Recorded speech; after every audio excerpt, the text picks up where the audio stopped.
This is my Joey.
Only eat nutritious food that will keep me healthy.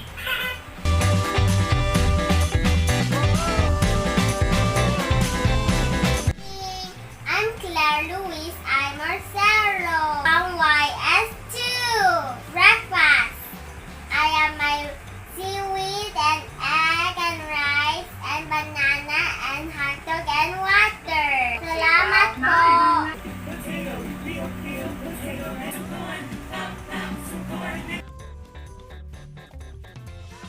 Hi kids! Do you know who I am? I'm Gardy. And look, they're hard at work preparing the ingredients. From the fermentation room, the sponge is poured onto the dough mixer. Lastly, molding.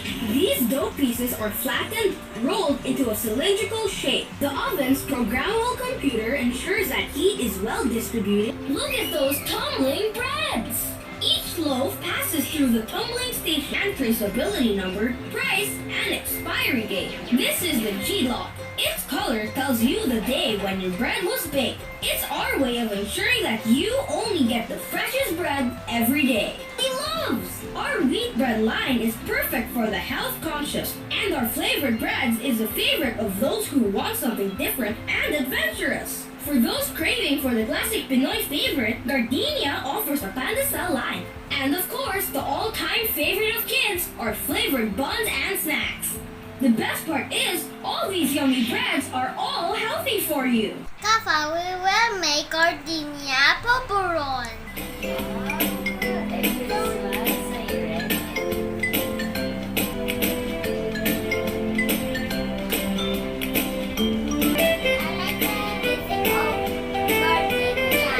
So get ready, everybody, to make our Toasties Polvoron. Hey, everybody, let's begin. Gardenia butter toast, whatever you have right now. You can mix it with the other ingredients later. Okay, so those are the second step. Or those are the things you have to add to your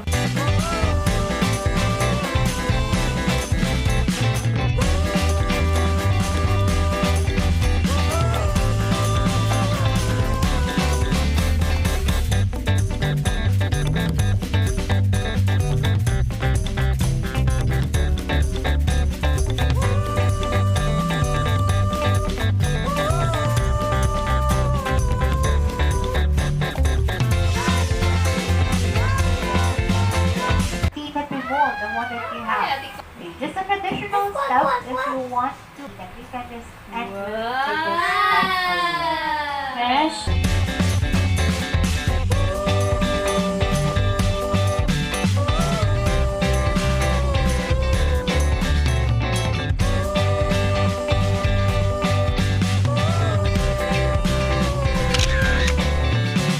Don't forget the cream.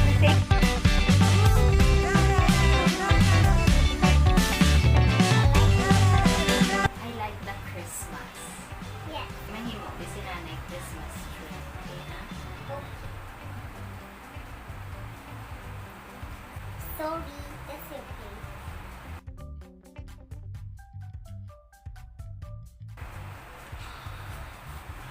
I like it. Wow.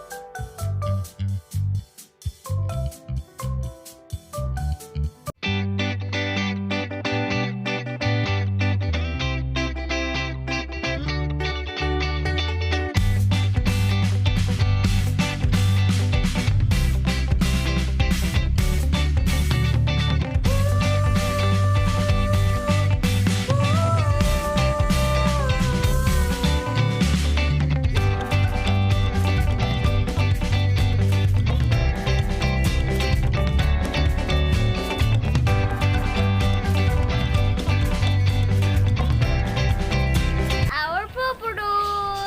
Ako Mas spoon. spoon ka. Ako man, mas spoon.